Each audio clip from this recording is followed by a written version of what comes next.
নমস্কার বন্ধুরা, আজ বানাবো চিকেন কষা আর মসুর ডালের আম দিয়ে টক ডাল। দেখতে থাকো। চিকেন কষার উপকরণে রয়েছে চিকেন, আলু, দুটো মিডিয়াম সাইজের পেঁয়াজ কুচি, সর্ষের তেল, আদা, রসুন, 10-15টা কাঁচা পাকা লঙ্কা, টমেটো, হলুদ, লবণ, গোটা জিরে, তেজপাতা, শুকনো লঙ্কা, গোটা গরম মশলা, জিরে গুঁড়ো, ধনে গুঁড়ো, গরম মশলা গুঁড়ো। এরপর আদা আর কাঁচা পাকা লঙ্কাগুলোকে ভালো করে পেস্ট করে নিলাম।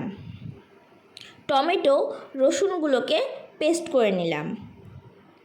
এবার সর্ষের তেলে আলুগুলোকে ভালো করে ভেজে নেব। আলুগুলো লাল লাল করে ভাজা হয়ে গেলে তুলে নেব। ওই তেলেই শুকনো লঙ্কা, তেজপাতা, গোটা গরম মশলা, গোটা জিরে ফোড়নে দিয়ে পেঁয়াজ কুচি দিয়ে দেব।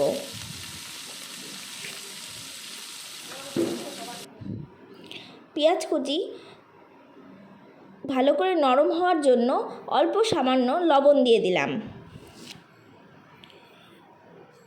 পেঁয়াজগুলো লাল লাল করে ভাজা হয়ে গেলে কাঁচা লঙ্কা আর আদার পেস্টটা দিয়ে দেব। ভালো করে নাড়িয়ে রসুন আর টমেটোর পেস্টটা দিয়ে দেব। এরপর 1 চামচ মতো লবণ আর 1 চামচ মতো হলুদ গুঁড়ো দেব। আমি একটা গোটা রসুন দিয়েছি, আপনারা চাইলে দিতেও পারেন, আবার চাইলে নাও দিতে পারেন। এরপর চিকেনগুলোকে দিয়ে দেব। মশলার কাঁচা গন্ধ চলে গেলে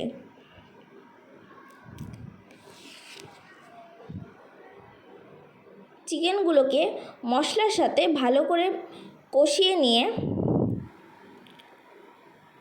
দিয়ে দেব 1 চামচ জিরে গুঁড়ো আর 1 চামচ ধনে গুঁড়ো।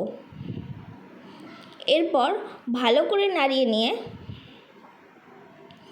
ভেজে রাখা আলুগুলোকে দিয়ে আবারও নাড়িয়ে ঢেকে দেব 15-20 মিনিটের জন্য। এরপর 15-20 মিনিট পরে ঢাকনা তুলে গরম মশলা দিয়ে নামিয়ে নিলেই রেডি চিকেন কষা।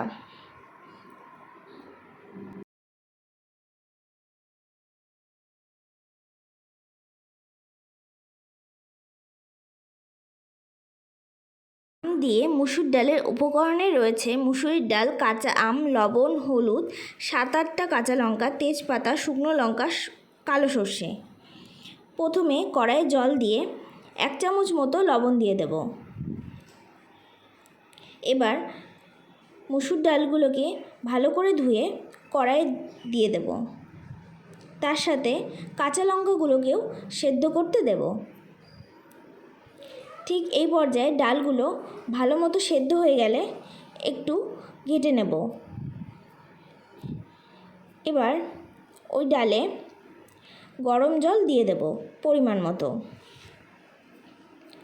তার সাথে দিয়ে দেব কাঁচা আমগুলো। ফুটে উঠলে দিয়ে দেব হলুদ, ডালটা।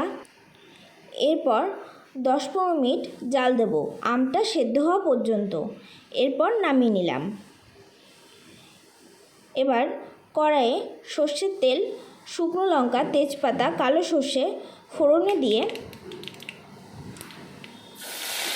টক ডালটা দিয়ে দেব।